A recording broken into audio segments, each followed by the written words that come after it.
This is what it's going to take to help you stand out with the least amount of effort.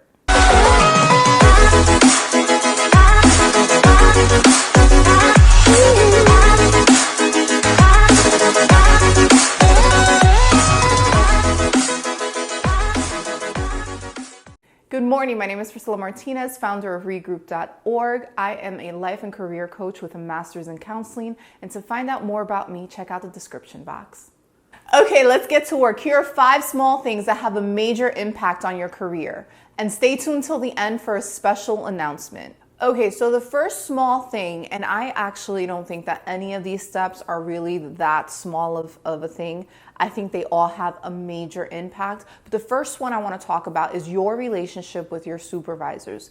Your supervisors have the potentials to be your mentor, to give you inside information on your industry and your specific company. They are the ones who are going to offer up the opportunities as they become available. And your relationship with your supervisor is absolutely key in elevating your career. A lot of times people avoid their supervisors, avoid their managers because they want to fly under the radar. They want to avoid, standing out. For some people, they don't want to stand out because they don't want to volunteer themselves for extra work or get in trouble, or, they just kind of have a us versus them kind of attitude, and all of those things are detrimental to your career. If you really want to stand out, you need to start treating your supervisors like people, because I will guarantee you very few people are actually doing that. And many times they feel like they're just a means to an end. People speak to them when they need something. They come to them when there's a problem. They don't come to them as just people. And when you start developing those kind of relationships, they are really, really going to pay off. Now, this doesn't mean that you need to share personal details of your life and who you are outside of work. You don't need to get intimate in terms of those details with your supervisor, but you do want to have a friendly conversation so that it doesn't feel like you're only talking to them so that they can provide you with an answer or a solution to something. They want to feel like they're also part of the team. And a lot of times people kind of isolate them without even realizing it.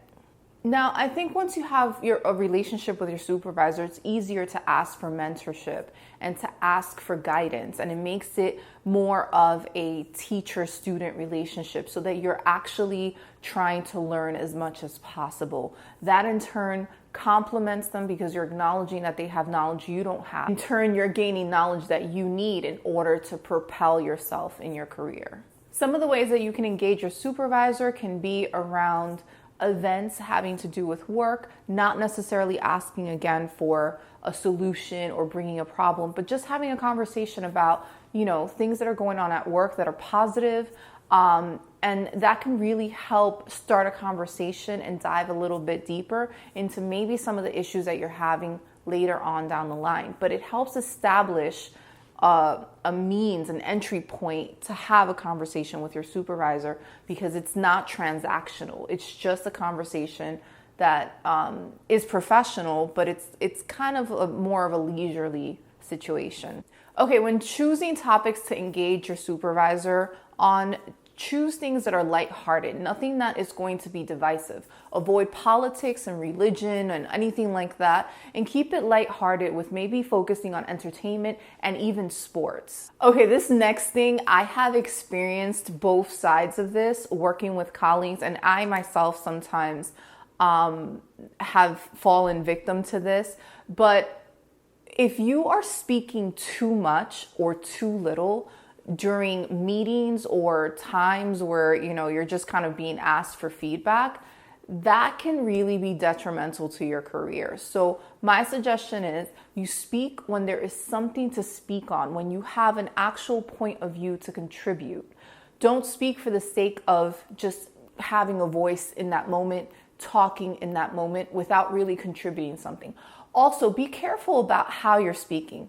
Sometimes people think that if they ask questions, they can somehow make their point or have people think of maybe an obstacle or an issue that they see, but they're bringing it up as a question rather than an accusation.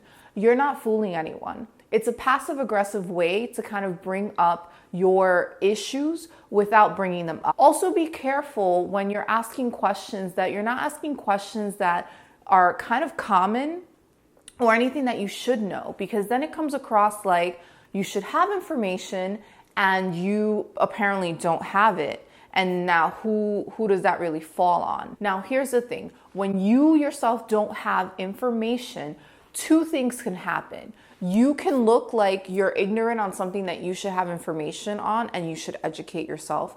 Or you can look like someone who was responsible for giving you the information didn't do their job. And now you're kind of throwing them under the bus where it may not be the case. Maybe you have the information, but that was just your way of participating. So now you may have created a situation with that person who actually, in fact, relayed the information to you, but now it's coming across like you don't have it.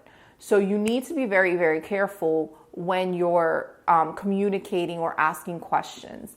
My advice to you is ask questions when it's going to propel the conversation, when it's going to showcase your skills, when it's going to move things forward. Contribute to the conversation during those times and avoid speaking for this. On the flip side, it's totally possible for you to be very shy, timid, intimidated during a meeting, during a conversation with your supervisors, during a conversation with your colleagues. And you have to be very careful that you're not just kind of blending into the background in those situations.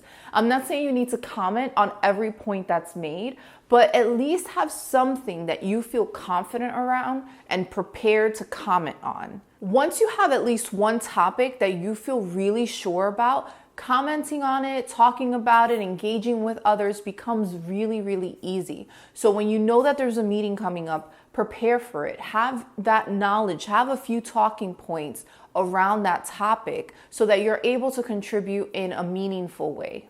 Okay, the third thing, and I think it is one of the most critical things that you could ever pay attention to, and that is your integrity. Now, here's the thing. If you do not have integrity, or you think, okay, I'm gonna just cover my tracks, I'm gonna just put out a little white lie out there, no one's gonna know, no one's gonna find out, it'll be fine. Let me tell you something. Your supervisors will not tell you that they have caught you in a lie. And you can't, some will, but you can't guarantee that they're going to communicate that they've caught you in a lie. And now you are being judged against something that you have no idea anyone even knows. And I think to protect yourself against that, to make sure that your colleagues and your supervisors trust you and feel they can rely on you, it is very, very, very important for you to protect your integrity at all costs. The little white lie is not worth it.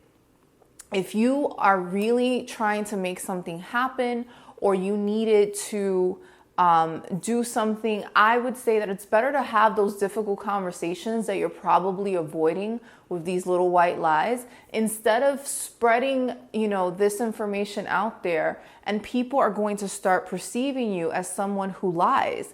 And then you're never going to be able to recover from that. The next thing you want to be doing is documenting your contributions. Now, it is a fine art to be your PR representative for yourself.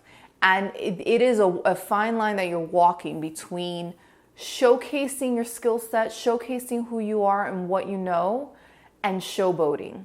And you have to be very careful that when you are documenting what you're doing and what you're contributing, you are presenting it from the point of view of how it benefits the company. Not look at what I thought of, not look how groundbreaking what I suggested is, or my new structure is so great. But hey, these were the data points for the company. When we started this, these were the strategies that were implemented, and these are the results now. And then it doesn't make it about you, but you are telling everyone, look what I was able to do, without saying that directly.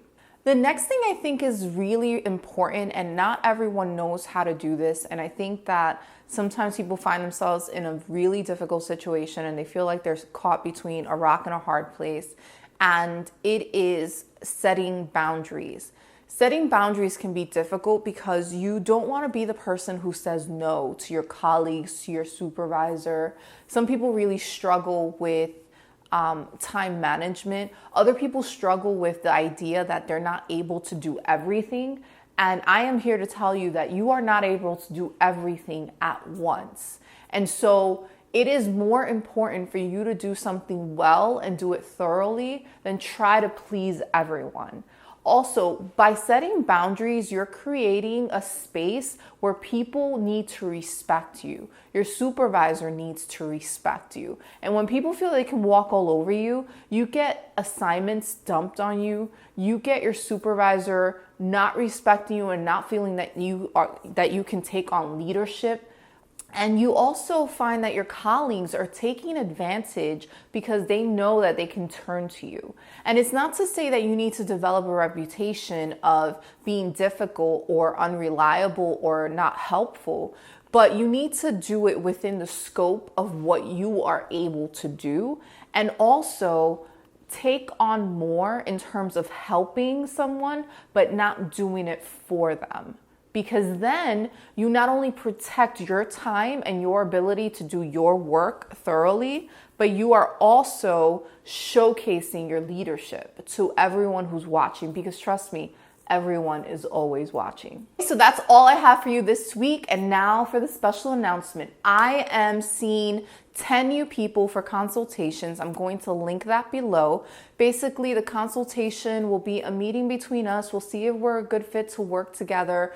I will answer some questions in terms of your career. Consultations are 100% free of cost. This is just a matter of whether or not we can work together, and I will leave that link below. And if you have any questions, please use the contact form on my website to reach out to me or send me an email, and I'll surely get back to you. And if you have any questions about any of the tips that I provided, any of the information I provided, please leave it below. If you found this to be helpful, hit that like button. And if you haven't subscribed, do so right now.